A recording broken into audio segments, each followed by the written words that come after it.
오늘 주시는 말씀은 고린도후서 3장 3절에서부터 18절까지 함께 교독하도록 하겠습니다.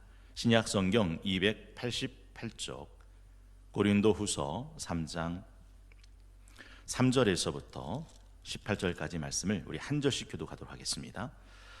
너희는 우리로 말미암아 나타난 그리스도의 편지니 이는 목으로 쓴 것이 아니요 오직 살아계신 하나님의 영으로 쓴 것이며 또 돌판에 쓴 것이 아니요 오직 육의 마음판에 쓴 것이라. 우리가 그리스도로 말미암아 하나님을 향하여 이 같은 확신이 있으니 우리가 무슨 일이든지 우리에게서 난 것 같이 스스로 만족할 것이 아니니 우리의 만족은 오직 하나님으로부터 나느니라. 그가 또한 우리를 새 언약의 일꾼 되기에 만족하게 하셨으니 율법 조문으로 하지 아니하고 오직 영으로 함이니 율법 조문은 죽이는 것이요 영은 살리는 것이니라. 돌에 써서 새긴 죽게 하는 율법 조문의 직분도 영광이 있어 이스라엘 자손들은 모세의 얼굴에 없어질 영광 때문에도 그 얼굴을 주목하지 못하였거든. 하물며 영의 직분은 더욱 영광이 있지 아니하겠느냐. 정죄의 직분도 영광이 있은즉 의의 직분은 영광이 더욱 넘치리라. 영광되었던 것이 더 큰 영광으로 말미암아 이에 영광될 것이 없으나 없어질 것도 영광으로 말미암았은즉 길이 있을 것은 더욱 영광 가운데 있느니라. 소망이 있으므로 담대히 말하노니 우리는 모세가 이스라엘 자손에게 장차 없어질 것의 결국을 주목하지 못하게 하려고 수건을 그 얼굴에 쓴 것 같이 아니하노라. 그러나 그들의 마음이 완고하여 오늘까지도 구약을 읽을 때 그 수건이 벗겨지지 아니하고 있으니 그 수건은 그리스도 안에서 없어질 것이라. 오늘까지 모세의 글을 읽을 때에 수건이 그 마음을 덮었도다. 그러나 언제든지 주께로 돌아가면 그 수건이 벗겨지리라. 주는 영이시니 주의 영이 계신 곳에는 자유가 있느니라. 우리가 다 수건을 벗은 얼굴로 거울을 보는 것 같이 주의 영광을 보매 그와 같은 형상으로 변화하여 영광에서 영광에 이르니 곧 주의 영으로 말미암음이니라. 아멘. 오늘은 다시 다듬어 만들어가는 새해 2021년 2월 6일 토요일 살아가는 육구역과 함께하는 칼빈 기독교 강요 91번째 새벽 아침입니다. 육구역은 1교구죠. 이남희 목사님, 김각식 장로님, 김규옥 권사님, 김혜영 집사님 섬기시고 이남희 목사님이 안식월에 계시기 때문에 박은신 목사님께서 섬기고 계십니다. 육구역은 이은영 집사님 구역장님시고 황대철 집사님 인도자시고 안순옥 집사님께서 부구역장으로 섬기십니다. 지금 우리 이은영 집사님이 좀 다치셨어요. 예, 조심스럽긴 한데 여러분 기도 좀 많이 해주시면 고맙겠습니다. 예수님께서 이런 말씀을 하셨어요. 너희가 진리를 알지니 진리가 너희를 자유하게 하리라. 바라기는 예수 그리스도를 믿는 믿음과 예수님을 아는 지식에서 하나 되어 그리스도의 장성한 믿음의 분량에 이르도록 자라가는 토요 칼빈 시간이 되기를 소망하며 옆에 계신 분과 함께 인사하겠습니다. 배우면 알게 되고 알면 보이나니 그때 보는 것은 전과 같지 않습니다. 배우면 알게 되고 알면 보이나니 그때 보는 것은 전과 같지 않습니다. 한 번 더 인사하겠습니다. 칼빈 기독교 강요는 쉽습니다. 칼빈 기독교 강요는 쉽습니다. 재밌습니다. 재밌습니다. 놀랍습니다. 놀랍습니다. 오늘은 제2권 11장 신구약의 차이점 3과 셋째 차이점 구약은 문자적이요 신약은 영적이다. 구약은 문자적이요 신약은 영적이다. 칠항과 파랑에 대해서 함께 나누겠습니다. 칼빈은 지금 신구약의 차이점을 5개로 정리하고 있습니다. 기억나시는지요? 첫째, 구약은 영적 축복을 땅의 현세적 축복으로 표현했다. 둘째, 구약 시대는 형상과 의식으로 진상을 전하며 그리스도를 예표했다. 오늘은 세 번째, 구약은 문자적이고 신약은 영적이다 라는 내용에 대해서 함께 나누도록 하겠습니다. 칠항인데요, 이 칠항을 보니까 이 차이의 성경적 근원과 의미라고 되어 있어요. 사실 칼빈이 이 본문을 시작하면서 인용하고 있는 성경 구절이 하나 있습니다. 읽어보신 분은 아시겠지만 예레미야 31장 31절에서 33절까지 말씀입니다. 한번 스크린 보시고 한 절씩 읽어보기를 원합니다. 예레미야 31장 31절 이렇게 시작하죠. 여호와의 말씀이니라. 보라, 날이 이르리니 내가 이스라엘 집과 유다 집에 새 언약을 맺으리라. 이 언약은 내가 그들의 조상들의 손을 잡고 애굽 땅에서 인도하여 내던 날에 맺은 것과 같지 아니할 것은 내가 그들의 남편이 되었어도 그들이 내 언약을 깨뜨렸음이라. 여호와의 말씀이니라. 그러나 그날 후에 내가 이스라엘 집과 맺을 언약은 이러하니 곧 내가 나의 법을 그들의 속에 두며 그들의 마음에 기록하여 나는 그들의 하나님이 되고 그들은 내 백성이 될 것이라. 여호와의 말씀이니라. 여러분, 그 전에는 하나님이 하나님의 법을 어디다가 새겨두는지 기억나세요? 돌판에 새겨 놓으셨어요. 근데 하나님께서 그날이 되면 내가 새 언약을 맺을 텐데 그때는 내 언약을 어디다 새긴대요? 네 속에다가, 네 마음에다가 새겨 놓는다라는 거죠. 그래서 칼빈은 이 말씀을 시작으로 오늘 본문 고린도후서 3장을 가지고 율법과 복음을 아주 세밀하게 대조시키고 있습니다. 첫째, 율법은 문자적이라면 복음은 영적이다. 둘째, 율법은 돌판에 새겼다면 복음은 사람의 마음에 새겼다. 셋째, 율법은 죽음을 부르지만 복음은 생명을 부른다. 넷째, 율법은 정죄하지만 복음은 의를 전파한다. 다섯째, 율법은 무효화, 유효기간이 있지만 복음은 영원 무궁이 있을 것이다 라는 것이죠. 그러면 굉장히 율법이 부정적으로 표현되잖아요. 그러면 왜 이렇게 율법이 부정적으로 나쁘게 언급되고 있는가? 여긴 이유가 있습니다. 원래 율법이 부정적인 것이어서, 원래 율법이 나쁜 것이어서 이렇게 표현하는 것이 아닙니다. 예수님이 오셨음에도 불구하고 이 율법주의자들은 율법을 강조하다 못해 복음을 폄하하고 예수님을 공격했습니다. 그러니까 이 율법주의자들, 맹목적, 광신적, 율법 지상주의자들, 그냥 율법이면 다 된다고 생각하는 율법 만능주의자들한테 좋아, 율법이 좋은 거지. 근데 우리나라 말에 과유불급이라고, 지나친 건 모자란 마다 못한다고, 율법이 그렇게 만능인 건 아니야. 율법의 본래 기능이 뭔지 아니? 라고 말하면서 율법의 본래 기능, 1차의 기능에 대해서 말씀하고 있다 하는 거죠.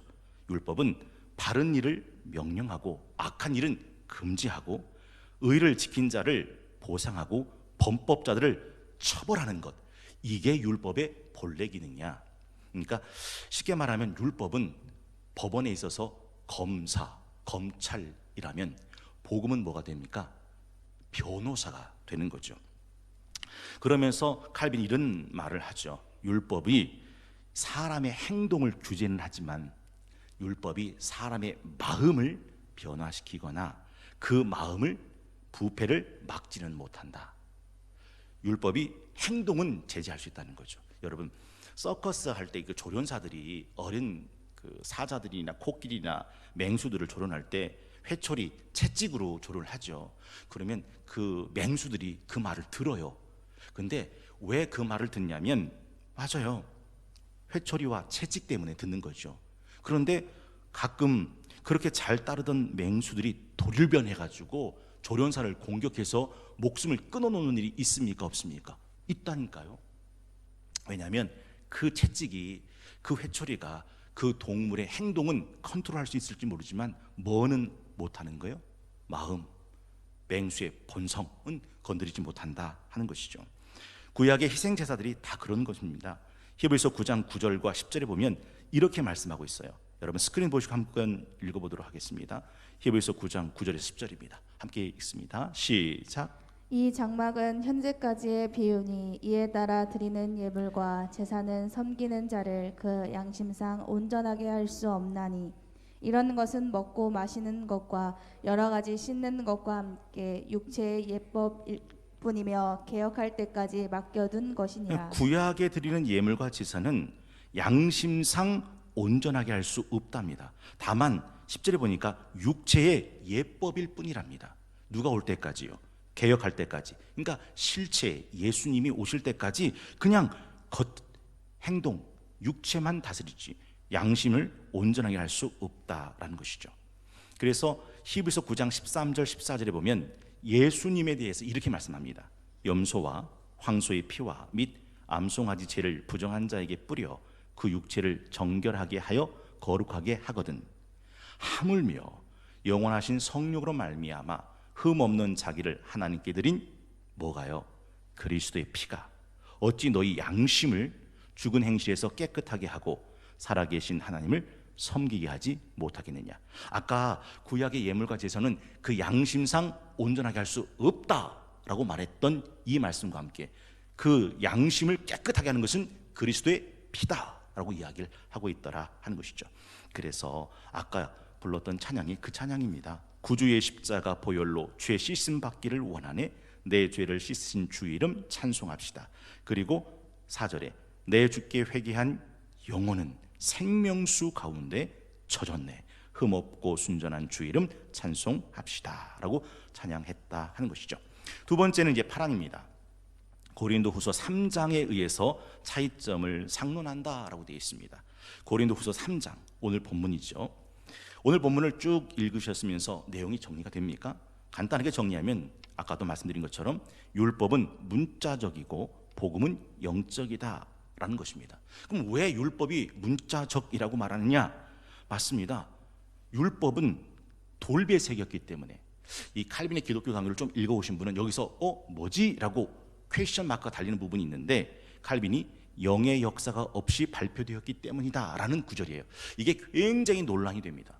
여러분 구약도 성령의 감동으로 기록된 하나님의 말씀이 있는 걸 우린 잘 알죠.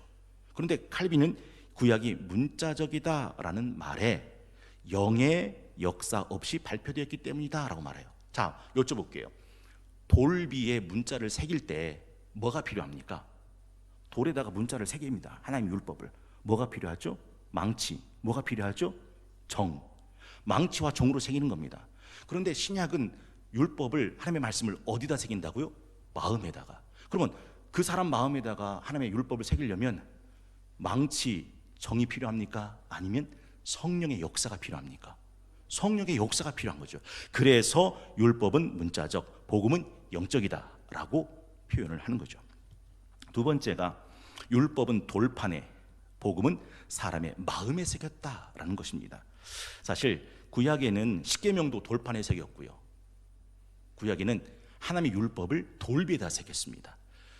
신명기 함께 공부하고 읽은 분들은 기억나셨으면 좋겠는데 신명기 27장 1절에서부터 8절까지 말씀을 보면 하나님이 하나님의 율법을 돌비에 새기라고 이렇게 말씀합니다. 한 절씩 교독해 보겠습니다.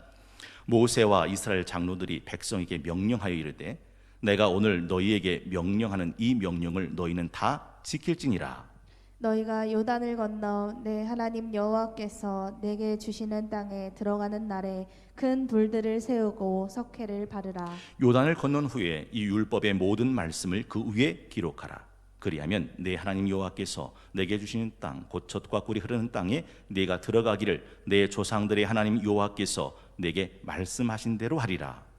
너희가 요단을 건너거든 내가 오늘 너희에게 명령하는 이 돌들을 에발산에 세우고 그 위에 석회를 바를 것이며 또 거기서 내 하나님 여호와를 위하여 제단 곧 돌단을 쌓되 그것에 쇠연장을 되지 말지니라.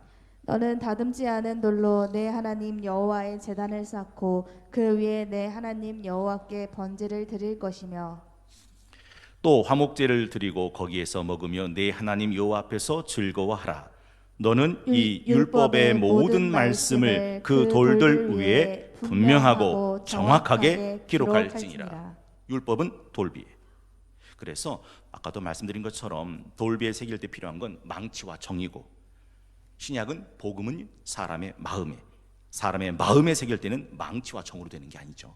성령의 역사로만 됩니다. 그래서 우리가 자주 부르는 찬양 가운데 왜 내게 성령 주셔서 내 마음 감동해 주 예수 믿게 하는지 난 알 수 없도다. 영화관에 가보면요, 저는 가끔 영화가 끝나고 난 다음에 앞에 가서 스크린을 이렇게 만져볼 때가 있습니다. 여러분 앞에 있는 스크린 만져보셨어요? 1000조각이거든요. 근데 그 1000조각에 스펙타클한 모든 장면들이 다 담겨요. 스펙타클한 모든 장면이 담기는 것은 스크린에 뭐가 쏘지기 때문입니까? 영사기가 화면을 쏘기 때문이에요. 사실 끝나면 거기 가보면 그냥 천조각밖에 안 되는데, 여러분 제가 왜 이 말씀 드린지 눈치채셨죠? 성령이 내 마음에 하나님의 율법, 하나님의 말씀을 내 마음에 쏘시고 비추실 때 내 마음에 마치 구약에는 돌비에 새겨졌던 그 율법이 내 마음판에 새겨지게 된다라는 것이죠. 그래서 오늘 본문에 그 얘기입니다. 3절, 너희는 우리로 말미암아 나타난 그리스도의 편지니 이는 먹으로 쓴 것이 아니요 오직 살아계신 하나님의 영으로 쓴 것이며 또 돌판에다가 쓴 것이 아니요 오직 육의 마음판에 쓴 것이라. 옛날에는 이걸 뭐라고 불렀습니까? 개역 한글판에 신비, 구약은요 돌비. 구약은 돌비, 신약은 신비였습니다. 세 번째가 이제 율법은 죽음을, 복음은 생명을 전파한다라고 되어 있습니다. 사실 구약의 율법은요 죽음을 부르고 죽음을 여는 문이었습니다. 여러분, 하나님이 아담과 하와에게 주셨던 율법이 있었죠. 선악을 알게 하는 나무 열매를 먹지 말라. 먹는 날인 정령 죽으리라. 그런데 아담과 하와가 그 율법을 어기잖아요. 그리고 죄가 세상에 들어오지요. 죄가 들어왔다는 말은 죽음이 따라 들어왔다는 겁니다. 그래서 율법을 어김으로부터 시작해서 이 세상에 죄가 들어오고 죽음이 들어왔습니다. 그래서 창세기 5장 아담의 족보에 보면 끝날 때 항상 이렇게 끝납니다. 몇 세를 살고 죽었더라. 몇 세를 살고 죽었더라. 살고 죽었더라. 살고 죽었더라. 살고 죽었더라가 창세기 5장의 아담의 족보의 기록입니다. 근데 신약에 들어와서 마태복음 1장은 누구의 족보가 나오죠? 예수님의 족보가 나옵니다. 예수님의 족보는 어떻게 시작됩니까? 낳고 낳고로 계속 생명으로 이어진다라는 사실이죠. 여러분, 요한 1서 4장 9절, 하나님의 사랑이 우리에게 이렇게 나타난 바 되었으니 하나님이 자기의 독생자를 세상에 보내심은 그로 말미암아, 마음으로 밑줄 한번 그어보시겠습니까? 우리를 살리려 하심이라. 우리를 살리려 하심이라. 그래서 구약의 율법은 죽음을 부르지만 복음은 생명을 부른다라는 것이죠. 한번 읽어볼까요? 로마서 5장 12절에서 18절. 우리 스크린 보시고 함께 합독합니다. 시작. 그러므로 한 사람으로 말미암아 죄가 세상에 들어오고 죄로 말미암아 사망이 들어왔나니 이와 같이 모든 사람이 죄를 지었으므로 사망이 모든 사람에게 이르렀느니라. 죄가 율법 있기 전에도 세상에 있었으나 율법이 없었을 때에는 죄를 죄로 여기지 아니하였느니라. 그러나 아담으로부터 모세까지 아담의 범죄와 같은 죄를 짓지 아니한 자들까지도 사망이 왕노릇하였나니 아담은 오실 자의 모형이라. 그러나 이 은사는 그 범죄와 같지 아니하니 곧 한 사람의 범죄를 인하여 많은 사람이 죽었은즉 더욱 하나님의 은혜와 또한 한 사람 예수 그리스도의 은혜로 말미암은 선물은 많은 사람에게 넘쳤느니라. 또 이 선물은 범죄한 한 사람으로 말미암은 것과 같지 아니하니 심판은 한 사람으로 말미암아 정죄에 이르렀으나 은사는 많은 범죄로 말미암아 의롭다 하심의 이름이니라. 한 사람의 범죄로 말미암아 사망이 그 한 사람을 통하여 왕노릇하였은즉 더욱 은혜와 의의 선물을 넘치게 받는 자들은 한 분 예수 그리스도를 통하여 생명 안에서 왕노릇하리로다. 그런즉 한 범죄로 많은 사람이 정죄에 이른 것 같이 한 의로운 행위로 말미암아 많은 사람이 의롭다 하심을 받아 생명에 이르렀느니라. 율법 아담으로부터 죽음이 찾아왔다면 복음 예수님으로부터 생명이 시작됐다는 거죠. 네 번째는 율법은 정죄를, 복음은 의를 전파한다라고 되어 있습니다. 여러분, 율법 아래에 있다는 말은 곧 그가 정죄받았다라는 뜻의 의미라고 갈라디아 3장 10절은 말씀합니다. 무릇 율법 행위에 속한 자들은 저주 아래 있나니 기록된 바 누구든지 율법책에 기록된 대로 모든 일을 항상 행하지 아니하는 자는 저주 아래에 있는 자라 하였습니다. 그러니까 이건 이런 거와 똑같은 거예요. 흑인이 아직 아이를 낳지 않았어요. 그러나 아이를 낳지 않았던 흑인이라도 아이를 낳게 되면 그 흑인은 뭘 낳을 수밖에 없어요? 흑인을 낳을 수밖에 없어요. 에이 목사님, 아직 낳지도 않았는데 흑인이 흑인을 낳는다고 그렇게 단정적으로 말할 수 있습니까? 라고 반론을 제기할 분 계십니까? 아니요. 아직 낳지 않았지만 흑인이 아이를 낳으면 그 아이는 흑인입니다.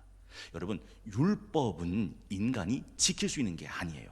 그러니까 율법 아래 들어간다는 말은 아직 율법으로 죄를 짓지 않았다 하더라도 그는 죄 아래 갇히게 된다는 것을 의미하는 거죠. 율법은 검사와 같아요. 검사는 법원에서 뭐 합니까? 죄를 지적하고 폭로합니다. 그런데 복음은 아니에요. 복음은 변호사와 같습니다. 그렇다고 해서 율법과 복음을 이렇게 대조적인 것으로만 간주하면 안 되는 것이, 그 예전에 우리 박근혜 대통령께서 감옥에 들어가셨을 때 이 박근혜 대통령을 지지하는 쪽에서 문재인 대통령 뭐하냐, 대통령 특사로 박근혜 대통령을 풀어라 라고 얘기했을 때 그 여당 쪽에서 한 말이 이런 말이 있었어요. 법으로 죄의 유무를 판단하기 전에 특사로 박근혜 대통령을 푸는 것은 법치주의를 훼손하는 거다. 그러니까 뭐 법으로 박근혜 대통령이 무슨 죄가 있는지 정해져야 대통령이 그 다음에 특사로 풀지 말지가 나와야 되는데, 아직 재판도 안 끝났는데, 아직 법으로 죄를 규정하지도 않았는데 그냥 대통령이 특사로 푸는 것은 법치주의에 훼손된다라는 말이었어요. 저는 그 말에 동의합니다. 왜 그러냐면 율법이 그 사람을 정죄해야 그 율법의 정죄 안에서 복음이 갖는 의미가 드러나게 되는 거죠. 율법 없이 복음을 말하는 것은 맞습니다. 진짜 복음이 아니게 된다라는 사실이죠. 그래서 율법과 복음의 의미를 잘 긴장과 균형 있게 이해하는 것이 중요합니다. 로마서 1장 16절 17절에 보면 이렇게 말씀하고 있습니다. 내가 복음을 부끄러워하지 아니하노니 이 복음은 모든 믿는 자에게 구원을 주신 하나님의 능력이 됨이라. 먼저는 유대인에게요, 그리고 헬라인에게로다. 복음에는 뭐가 나타나서? 하나님의 의가 나타나서 믿음으로 믿음에 이르게 하나니 기록된 바 오직 의인은 믿음으로 말미암아 살리라 함과 같으니라. 그리고 다섯 번째가 율법은 무효화되고 복음은 영원히 있을 것이다 라는 것입니다. 사실 이 무효화된다는 표현이 뭐지? 라고 이해하기가 어렵지만 이 무효화된다는 말을 제가 유효기간이 있다라고 바꿔서 설명을 한 적이 있습니다. 구약의 율법은요, 어두운 밤을 밝히는 가로등 같은 거예요. 여러분, 어두운 밤에 가로등이 밝히면 얼마나 유익하겠습니까? 얼마나 많은 혜택이 있겠습니까? 그러나 가로등은 늘 항상 밝히는 게 아닙니다. 언제가 되면 꺼지는 겁니까? 아침 태양이 떠오르면 그 가로등도 꺼진다 하는 거죠. 아침 태양이 상징하는 게 뭘까요? 예수 그리스도입니다. 그래서 복음이신 예수 그리스도는 어제나 오늘이나 영원히 무궁하고 효력은 영구적이다 라는 거죠. 구약의 희생제사가 필요했다니까요. 근데 그것은 제한적이었습니다. 그래서 날마다 다시 드립니다. 반복적으로. 그런데 히브리서 9장 12절에 보면 예수님의 제사는 그게 아니에요. 염소와 송아지 피로 하지 아니하고 오직 자기 피로 영원한 속죄. 속죄가 어떤 속죄라고요? 영원한 속죄. 여러분, 이 영원한 속죄라는 말은요, 이런 거예요. 내가 예수님을 믿는 순간 내 죄는 다 용서받습니다. 어떤 죄까지요? 지난 내 삶 속에 지은 죄, 지금 내가 지은 죄, 앞으로 내가 짓게 될 모든 죄. 이 죄가 예수님의 제사 속에서 속죄받아요. 그리고 단번에 성소에 들어가셨느니라 라고 되어 있는 겁니다. 여러분, 이걸 영단번이라고 부르는데 한 번 들어간 이 제사가 영원한 효력이 있다라는 뜻입니다. 다시 한번 읽어볼까요? 염소와 송아지의 피로 하지 아니하고 오직 자기의 피로 영원한 속죄를 이루사 단번에 성소에 들어가셨느니라. 그래서 오늘 본문 고린도후서 3장 10절과 11절 말씀에 이 놀라운 영원 무궁한 예수의 영광을 이렇게 노래하고 있는 겁니다. 영광되었던 것이 더 큰 영광으로 말미암아 이에 영광될 것이 없으나 없어질 것도 영광으로 말미암았은즉 길이 있을 것은 더욱 영광 가운데 있느니라. 구약의 영광이 영광스러웠잖아요. 근데 그 영광은 어떤 영광입니까? 반짝 빛나고 사라질 영광이었다는 거예요. 그런 영광도 영광스러웠다면 한번 빛나고 사라지지 않는 영원한 영광이신 예수님의 영광은 얼마나 찬란하겠냐. 그 얘기가 고린도후서 3장 10절과 11절의 말씀이죠. 물론 율법 속에는 다양한 율법이 있습니다. 여러분, 헷갈리지 않으셨으면 좋겠어요. 의식법과 제사법이 있죠. 도덕법이 있죠. 정결법이 있죠. 정결법은 음식법과 위생법을 말합니다. 그런데 의식법과 정결법은 레위기 제사법 속에 들어있는 다양한 법 중에 하나죠. 그런데 이런 것은 복음 속에서 폐지된 겁니다. 우리는 다시 동물을 잡지 않죠. 우리는 다시 정결법에 묶이지 않습니다. 위생법에 묶이지 않습니다. 그런데 도덕법은 아니죠. 여전히 복음 속에서 도덕법은 유효합니다. 그런데 예레미야가 왜 도덕법까지도 무력하고 연약한 언약이라고 불렀느냐? 칼빈은 여기서 기가 막히게 설명해내는 겁니다. 그게 율법의 책임이 아니라 율법을 따라야 되는 구약의 백성의 연약함 때문에 그 율법에 이르지 못했으니 그 율법을 폐기하게 된 책임은 율법한테 있는 게 아니라 그 율법을 따르지 못한 구약의 백성들에게 있다라는 거죠. 쉽게 말하면 방귀 낀 놈이 성내는 격이라는 겁니다. 그래서 책임은 율법에 있는 게 아니라 그 도덕법을 따르지 못한 구약 백성들에게 있다. 그것이 바로 칼빈이 예리하게 지적하고 있는 사안이죠. 칼빈의 율법관을 정리해보면 이런 겁니다.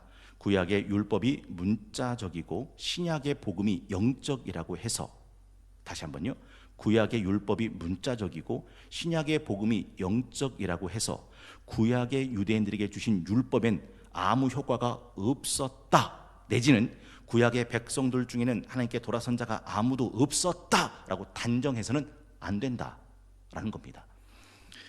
사실 이 구약의 율법과 신약의 복음을 이렇게 아주 선명하게 대립시켜 놓는 이유는 구약의 율법을 폄하하기 위함이 아닙니다. 사도 바울은 봤지? 복음이 얼마나 엄청난 건지 봤지?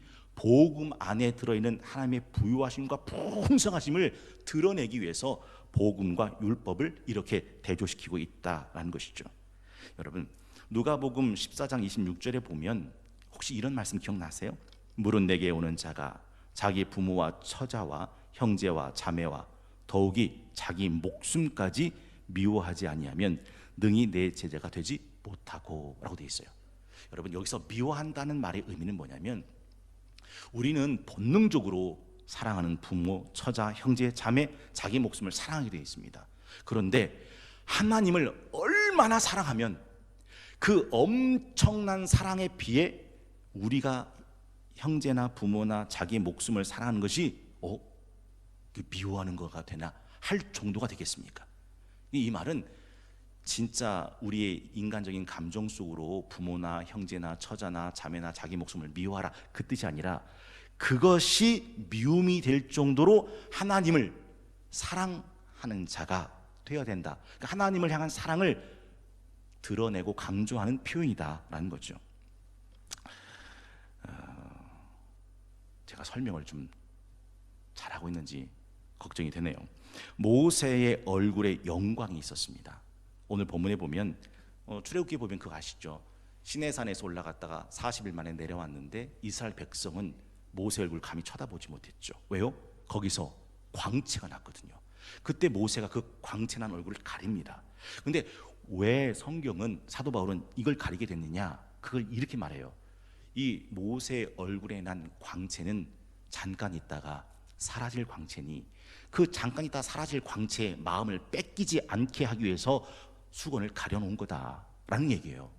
그런데 그 모세의 얼굴에 비쳤던 광채보다 더 밝은 광채가 누구죠? 예수 그리스도와 이 땅에 오셨으니 예수 그리스도를 가릴 수건이 필요하지 않다. 왜? 모세의 광채는 있다가 사라질 광채니까 가려놓은 건데 예수님의 광채는 어제나 오늘이나 영원토록 사라지지 않고 빛날 광채니 그 광채를 바라본다는 거죠. 그래서 오늘 본문의 말씀이 14절에 그러나 그들의 마음이 완고하여 오늘까지도 구약을 읽을 때에 그 수건이 벗겨지지 아니하고 있으니 그 수건은 그리스도 안에서 없어질 것이라. 오늘까지 모세의 글을 읽을 때에 수건이 그 마음을 덮어도다. 그러나 언제든지 주께로 돌아가면 그 수건은 벗겨진다. 주는 영이시니 주의 영이 계신 곳엔 자유가 있다. 우리가 다 수건을 벗은 얼굴로 거울을 보는 것 같이 주의 영광을 보매 그와 같은 형상으로 변화하여 영광에서 영광에 이르니 곧 주의 영으로 말미암음이라라는 거죠. 모세의 얼굴의 광채는 잠깐 빛났다 사라지는 광채고 예수님에게서 빛나는 광채는 영원 무궁히 사라지지 않는 광채죠. 그래서 찬송가 134장에 이렇게 노래합니다.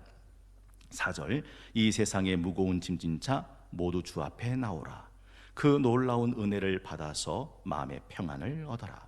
나 주께서 명하신 복음을 힘써 전하며 살 동안 그 갈릴리 오신 이 내 마음에 항상 계시기 원하네. 그리고 후절에는 이렇게 노래합니다. 내가 영원히 사모할 주님 참 사랑과 은혜 넘쳐 나 배웠고 그 후로부터 내 구주로 섬겼네. 여러분 칼빈의 기독교 강요를 읽어오신 분은 이 마지막 칼빈이 이렇게 정리하는 대목이 기억날 겁니다. 동일한 입법자이신 하나님이 마치 성격이 달라지신 듯이 복음 전파에 은총을 풍부히 베푸신 것을 찬양한다. 복음 선포를 통해서 성령으로 중생한 사람들을 생각하라. 다시 한번요. 복음 선포를 통해서 성령으로 중생한 사람들을 생각하라. 그렇다면 고대 이스라엘에는 하나님의 언약을 정성과 마음을 다하여 받아들인 사람이 적었다. 아니 거의 없었다고 할 것이다.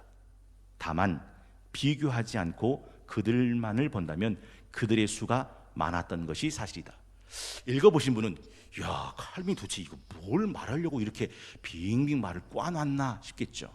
이런 겁니다.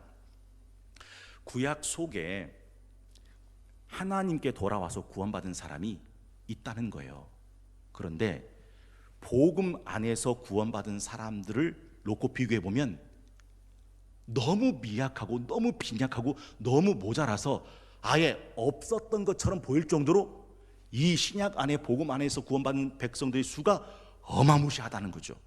그런데 비교하지 말고 신약을 떼놓고 그냥 구약에만 바라보면 얼마든지 그 안에서도 하나님께 돌아와 구원받은 하나님의 사람들이 있었다 그 얘기예요. 근데 왜 없었다라고 말하냐면 그 있는 정도가 없을 정도로 신약 안에는 구원받은 백성들이 엄청나게 많았기 때문에 그렇더라 하는 거죠. 여러분 일사후퇴 때 흥남부두에서 몇 명이 몰렸습니까? 30만 명이 몰렸어요. 근데 배 타고 남한으로 내려온 사람이 몇 명이니까 10만 명입니다. 근데 그 10만 명도 어떻게 내려왔냐면 원래는 400톤 가량의 폭약과 차량, 장비 560만 톤의 장비들을 실었던 배들이에요. 근데 그걸 다 버려요. 다 버리고 거기다가 사람을 태워서 10만 명을 데리고 온 겁니다. 제가 지금 무슨 말씀을 드리고 싶은 거냐면 예수 그리스도의 복음은 어떤 복음이냐? 예수님이 이렇게 말씀하시거든요. 수고하고 무거운 짐진 자들아 다예요. 다 내게로 와라. 내가 쉬게 할 것이다. 그리고 히브리서 5장 7절에 보니까 이렇게 되어 있습니다. 히브리서 5장 7절 그는 육체에 계실 때에 자기를 죽음에서 능히 구원하실 이에게 심한 통곡과 눈물로 간구와 소원을 올렸고 그의 경건하심으로 말미암아 들으심을 얻었느니라. 그가 아들이시면서도 받으신 고난으로 순종함을 배워서 마음으로 밑줄 한번 그어보시겠습니까? 온전하게 되셨은즉 자기에게 순종하는 모든 자에게 영원한 구원의 근원이 되시고 자기에게 순종하는 모든 자에게 영원한 구원의 근원이 되시고. 여러분 저는 잘 모르는데 대학에 들어가는 방법이 두 가지가 있대요. 저는 잘 모르겠어요. 하나는 뭐 수시라고 하는 게 있대요. 수시. 여러분 수시 아세요? 또 하나가 있는데 그게 뭐죠? 정시가 있대요. 한번 여쭤볼게요. 대학이라고 들어갈 때 수시로 들어가는 사람이 있고 정시로 들어가는 사람이 있는데 수시로 들어가는 사람과 정시로 들어가는 사람 중에 뭐로 들어가는 사람이 많아요? 수시가 많아요? 정시가 많아요? 저 잘 몰라서 수시가 뭔지 정시가 뭔지. 뭐 정시는 수능을 보고 대학에 들어가는 걸 정시라고 그랬죠. 수시는요 수능과 상관없이 내신을 갖고 다양한 근거 자료를 갖고 대학에 들어가는 게 또 수시죠.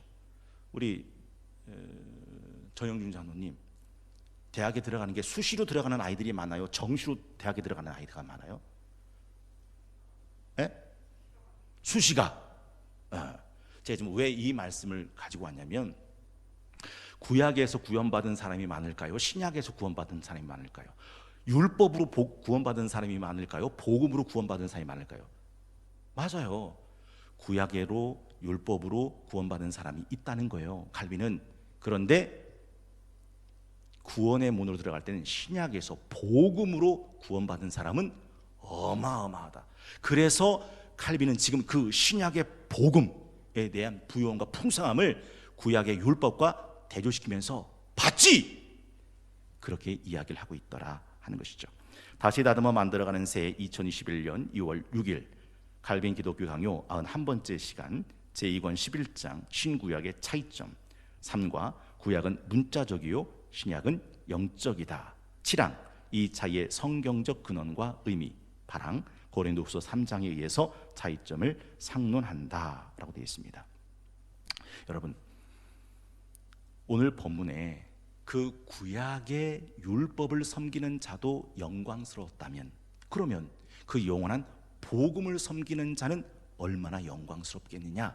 그러니 너는 새 언약의 일꾼이라는 사실을 기억하고, 그게 오늘 고린도 후서 3장에서 사도 바울이 가르쳐주고 있는 내용이 된다 하는 것이죠. 여러분, 하나님께서는 구약에서는 망치와 정으로 돌비에 하나님의 율법을 새기게 하셨다면, 신약에서는 성령으로 하나님의 사람들의 마음판에 하나님의 복음을 새겨 넣으셨어요. 그래서 고린도 후서 4장 6절에 이렇게 말씀하죠. 스크린 한번 보시겠습니까?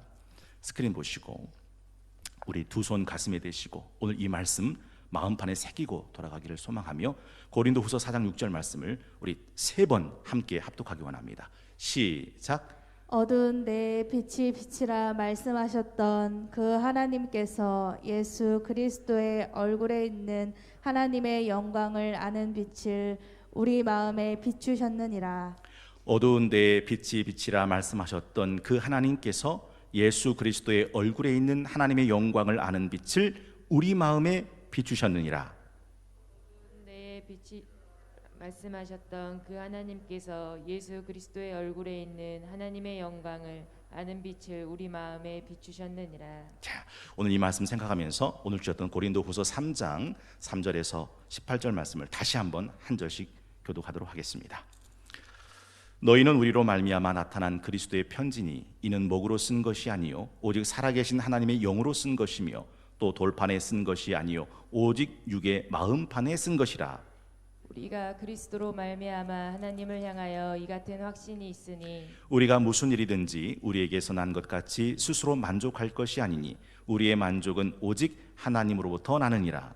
그가 또한 우리를 새 언약의 일꾼 되기에 만족하게 하셨으니 율법 조문으로 하지 아니하고 오직 영으로 함이니 율법 조문은 죽이는 것이요 영은 살리는 것이니라. 돌에 써서 새긴 죽게 하는 율법의 조문의 직분도 영광이 있어 이스라엘 자손들은 모세의 얼굴에 없어질 영광 때문에도 그 얼굴을 주목하지 못하였거든.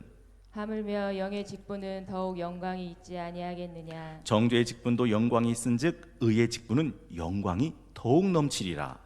영광되었던 것이 더 큰 영광으로 말미암아 이에 영광될 것이 없으나 없어질 것도 영광으로 말미암았은즉 길이 있을 것은 더욱 영광 가운데 있느니라. 우리가 이 같은 소망이 있으므로 담대히 말하노니 우리는 모세가 이스라엘 자손들에게 장차 없어질 것에 결국을 주목하지 못하게 하려고 수건을 그 얼굴에 쓴 것 같이 아니하노라. 그러나 그들의 마음이 완고하여 오늘까지도 구약을 읽을 때에 그 수건이 벗겨지지 아니하고 있으니 그 수건은 그리스도 안에서 없어질 것이라. 오늘까지 모세의 글을 읽을 때 수건이 그 마음을 덮었도다. 그러나 언제든지 주께로 돌아가면 그 수건이 벗겨지리라. 주는 영이시니 주의 영이 계신 곳에는 자유가 있느니라. 우리가 다 수건을 벗은 얼굴로 거울을 보는 것 같이 주의 영광을 보매 그와 같은 형상으로 변화하여 영광에서 영광에 이르니 곧 주의 영으로 말미암음이니라. 아멘. 좋은 새벽 결속에서도 갈빈 기독교 강요 91번째 함께 하신 손님께 감사드리고 교회 청소로 섬기신 손님께 감사드립니다. 교회 청소 후에는 당회로 모이겠습니다. 내일 주일은 2021년 교회를 섬기는 일꾼을 세우는 재직 임명 주일로 지킵니다. 또 올 상반기 장학금 전달식도 있겠습니다. 우리 대한민국은 코로나19를 지나가는 중입니다. 건강 조심하시고요. 특별히 육체의 건강뿐 아니라 영혼의 건강, 신앙과 믿음의 침륜에 빠지지 않도록 하나님의 말씀의 심장으로 불을 듯 일어날 수 있도록 배우고 확신한 일에 거하는 우리 성동교회 성도님들이 되기를 원합니다. 기도하겠습니다. 우리의 신비에 영원한 하나님의 영광의 빛을 비추신 하나님, 썩어질 육신의 정욕과 타락한 마음의 욕심을 따라 미끄러져가는 이 세상 속에서 영혼의 참된 기쁨과 진리 안에 살도록 우리를 불러 모아주시고 우리의 귀를 열어 진리의 말씀을 듣게 하시니 감사합니다. 하나님, 우리에게 들을 수 있는 귀를 열어 주옵소서. 하나님의 진리의 말씀을 듣게 하시고 듣는 자마다 그 영혼이 살아나는 거듭남의 역사가 일어나게 하여 주시옵소서. 속고 속이는 자가 더해져가는 이때 너희는 배우고 확신한 일에 거하라 하셨사오니 영원한 진리의 말씀, 하나님의 말씀, 생명의 말씀을 배우게 하시고 확신 안에 거하는 성도들 다 되게 하여 주옵소서. 하나님, 바라고 원하고 기도합니다. 우리 성동교회 부흥의 불길이 타오르게 하여 주옵소서. 진리의 말씀이 힘있게 선포되게 하여 주시옵소서. 은혜의 강물 휘몰아쳐 흘러가게 하여 주시옵소서. 성령의 바람이 동서남북에서 불어와 코로나 속에서도 하나님의 구원의 역사가 불일듯 일어나게 하여 주시옵소서. 썩지 않을 영원한 하나님의 말씀으로 우리를 거듭나게 하신 우리 주 예수 그리스도의 이름으로 간절히 기도하옵나이다. 아멘. 우리 찬송가 428장, 하나님이 우리 마음밭에 비추시는 생명의 빛이 비춰지기를 소망하는 마음으로 428장 부르시고 주님께서 가르치는 기도로 마치겠습니다. 내 영혼의 햇빛 비치니 주 영광 찬란해. 이 세상 어떤 빛보다 이 빛 더 빛나네. 주의 영광 빛난 광채 내게 비춰 주시옵소서. 그 밝은 얼굴 배울 때 나의 영혼 기쁘다. 내 영혼에 노래 있으니 주 찬양합니다. 주 귀를 기울이시사 다 듣고 계시네. 주의 영광 빛난 광채 내게 비춰 주시옵소서. 그 밝은 얼굴 배울 때 나의 영혼 기쁘다. 내 영혼의 봄날 되어서 주 함께 하실 때 그 평화 내게 깃들고 주 은혜 꽃피네. 주의 영광 빛난 광채 내게 비춰 주시옵소서. 그 밝은 얼굴 배울 때 나의 영혼 기쁘다. 내 영혼에 희락이 있고 큰 소망 넘치네. 주 예수 복을 주시고 또 내려주시네.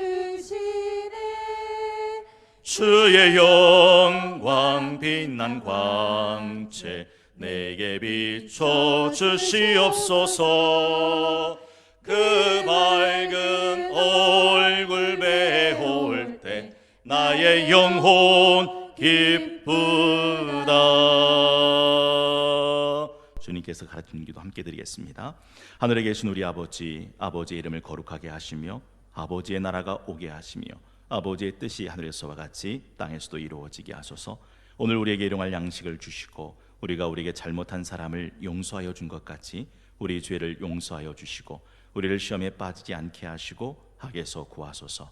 나라와 권능과 영광이 영원히 아버지의 것입니다. 아멘.